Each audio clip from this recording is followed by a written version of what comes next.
Comienzo de la carta del apóstol San Pablo a los colosenses. Pablo, apóstol de Cristo Jesús por designio de Dios, y el hermano Timoteo, a los santos que viven en Colosas, hermanos fieles en Cristo. Os deseamos la gracia y la paz de Dios, nuestro Padre.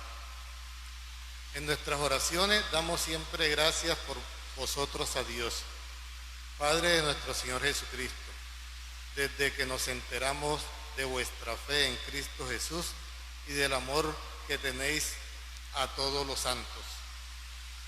Os anima a esto la esperanza de lo que Dios os tiene reservado en los cielos, que ya conocisteis cuando llegó hasta vosotros por primera vez el Evangelio, la palabra, el mensaje de la verdad. Este se sigue propagando y va dando fruto en el mundo entero, como ha ocurrido entre vosotros desde el día en que lo escuchasteis y comprendisteis de verdad la gracia de Dios.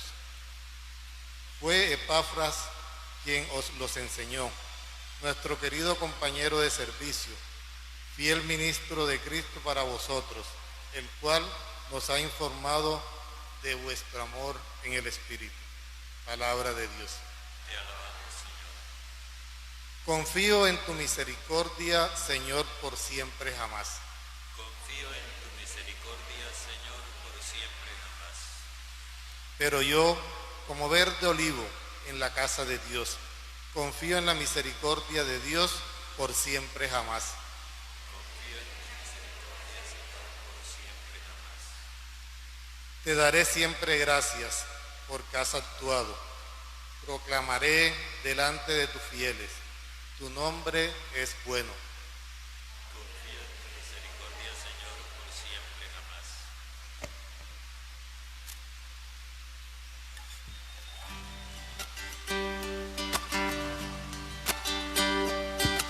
Ale, ale, aleluya. Ale, ale, aleluya. Ale, ale, aleluya. Aleluya, aleluya. Aleluya, aleluya.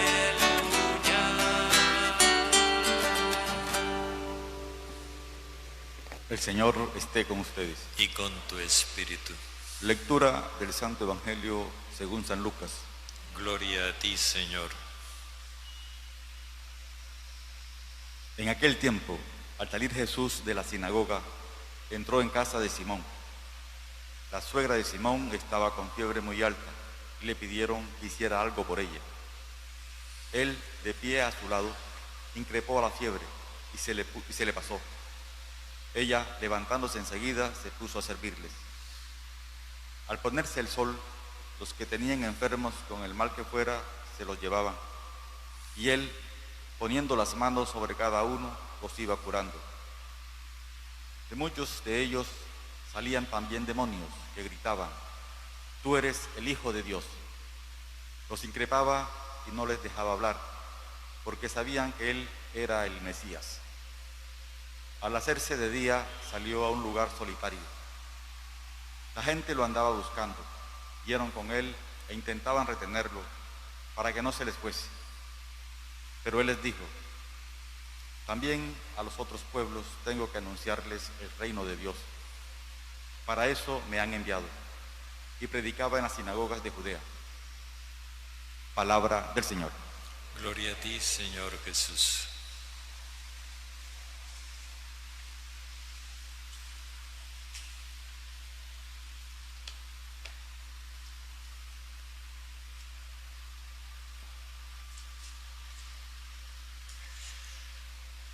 Salimos del ámbito cerrado de la sinagoga y nos vamos en primer lugar al ámbito doméstico.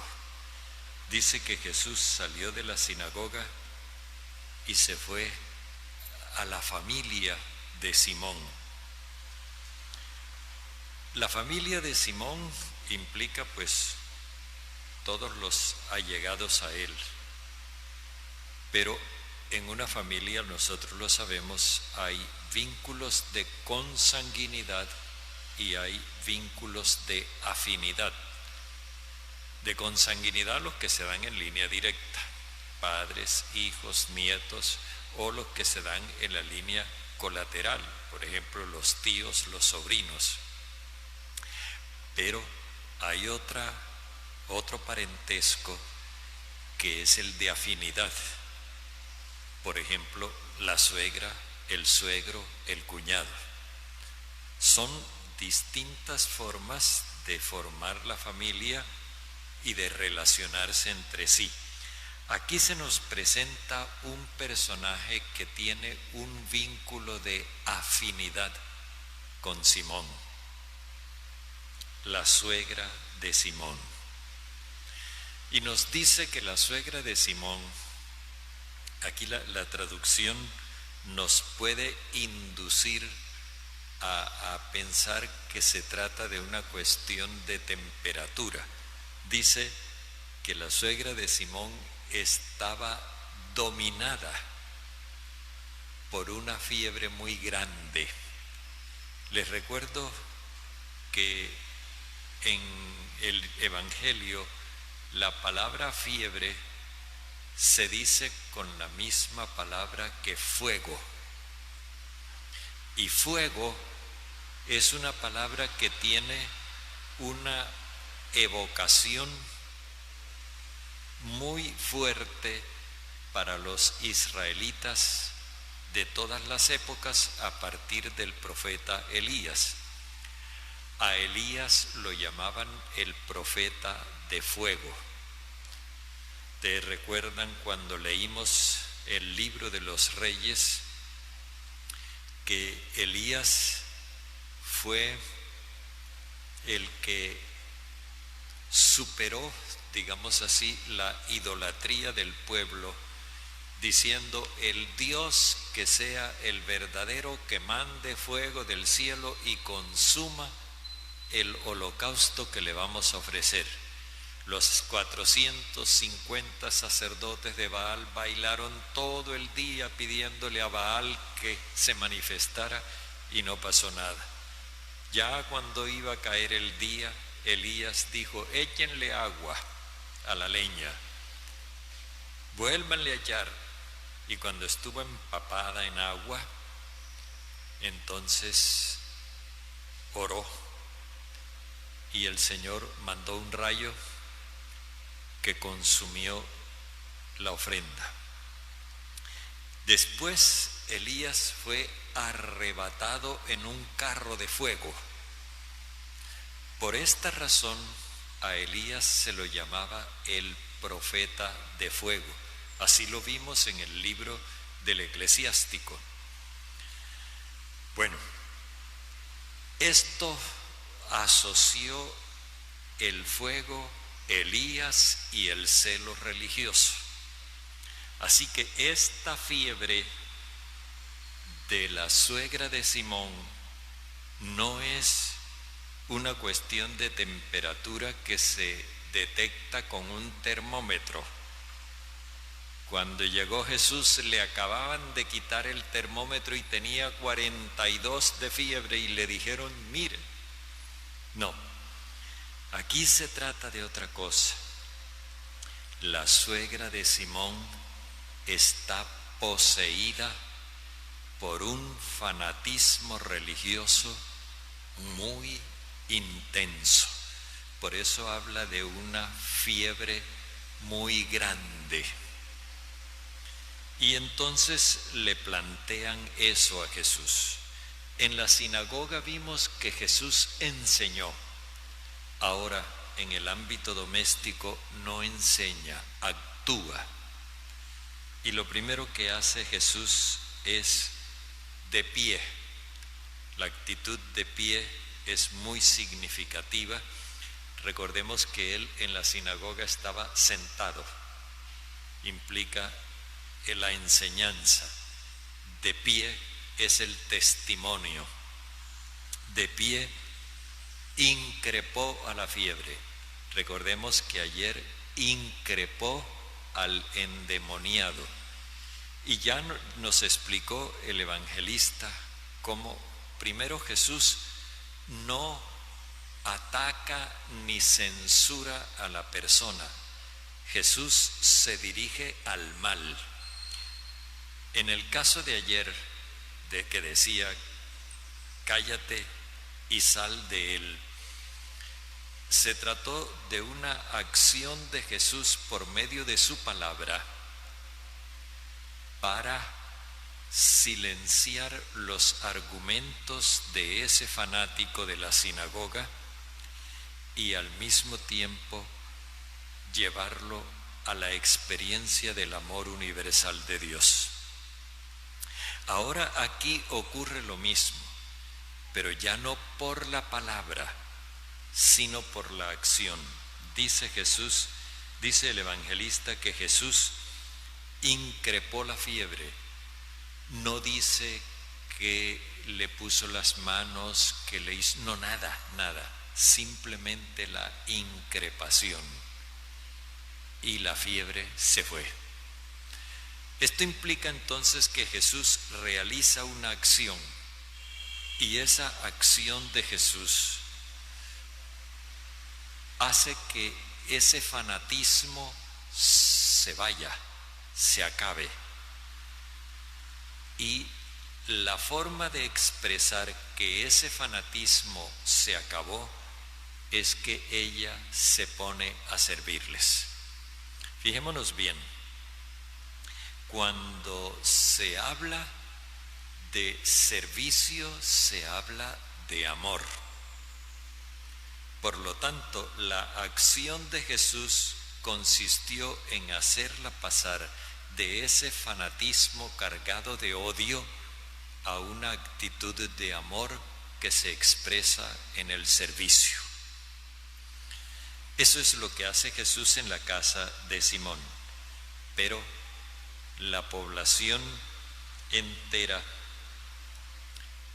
ya estaba enterada de lo que él hacía. Estaban frenados. No se nos olvide que estamos en un día sábado y el sábado los obligaba, según lo que decían los letrados, los obligaba a permanecer quietos, inactivos. Para ellos el día comienza cuando el sol se pone y termina cuando el sol se pone. Así que al ponerse el sol, los que tenían gente que se sentía mal, la forma como se expresa esto habla de una, no podemos decir enfermedad mental, porque nosotros entendemos por enfermedad mental otra cosa, pero sí que estaban, digámoslo así, enfermos del espíritu, los que tenían esa clase de personas los llevaban a él, y él, poniendo las manos sobre cada uno, los iba curando. Aquí aparece por primera vez el verbo curar. Y el verbo curar está relacionado con una acción de Jesús: poner las manos sobre cada uno. Poner las manos implica bendecir y al mismo tiempo transmitir fuerza. En este caso se nos está diciendo que Jesús actúa con la fuerza del Espíritu Santo, actúa con la fuerza del amor universal y así también cura. Curar es liberar, es hacer que las personas sean libres de algo que las tiene cautivas. Si nos fijamos entre ayer y hoy, porque recuerden que les decía que ayer era una figura masculina y hoy una figura femenina, Si nos fijamos en esto, vemos que Jesús libera con su mensaje y con su amor. Movido por el Espíritu de Dios, el Espíritu del Señor está sobre mí. Movido por el Espíritu de Dios, Él también libera. Y esta liberación suya por amor es lo que se entiende como curar. Pero luego viene una reacción. Esto nos muestra que la acción de Jesús se realiza en medio de una situación muy compleja. Aparecen unos endemoniados que le gritaban: tú eres el Hijo de Dios. Se supone que después de semejante declaración Jesús debía aplaudir. Lo están reconociendo como Hijo de Dios. No. También los increpaba, como increpó al de la sinagoga, como increpó la fiebre de Pedro, de la suegra de Pedro. Ahora increpa a estos y no los deja hablar, porque ellos decían que él era el Mesías. El título Hijo de Dios puede resultar equívoco. Se llamaba Hijo de Dios también al Rey. Y aquí concretamente con eso lo que los endemoniados quieren decir es que lo interpretan como el Mesías, pero el Mesías que les conviene a ellos. Jesús no usó la palabra Mesías cuando en la sinagoga de Nazaret se presentó como el enviado de Dios, porque esa palabra estaba viciada en el pueblo. Ese era un término que estaba teñido de color político, y Jesús no quería ser un caudillo político. Por eso Él los increpa para que dejen de decir eso, porque eso no es exacto. Finalmente se acaba el sábado, ya se hace el día. Recordemos la enumeración que nos hace el libro del Génesis. Pasó una tarde, pasó una mañana, día primero. Ahora estamos en el día siguiente al sábado y Jesús se va a un lugar desierto. El capítulo 4 que estamos terminando comenzó en el desierto con las tentaciones. Ahora termina en el desierto nuevamente con una tentación.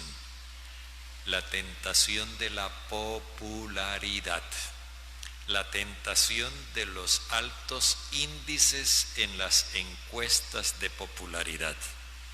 Jesús está en el desierto y la gente lo andaba buscando para retenerlo y que no se les fuese. Es el cuarto de hora, como dicen. Jesús tiene una gran popularidad y la gente viene a manifestarle que quieren que se quede con ellos. Pero la reacción de Jesús es diferente. Yo también tengo que ir a los otros pueblos a anunciarles el reinado de Dios, porque para eso me han enviado. A Jesús no le interesa su popularidad. A Jesús le interesa cumplir la misión que se le encargó. Y la misión consiste en anunciar el reinado de Dios. Y el reinado de Dios es el del amor universal, es decir, el Dios que ama a toda la humanidad. Por eso no se puede quedar en el grupito de gente que quiere tenerlo allí con ellos.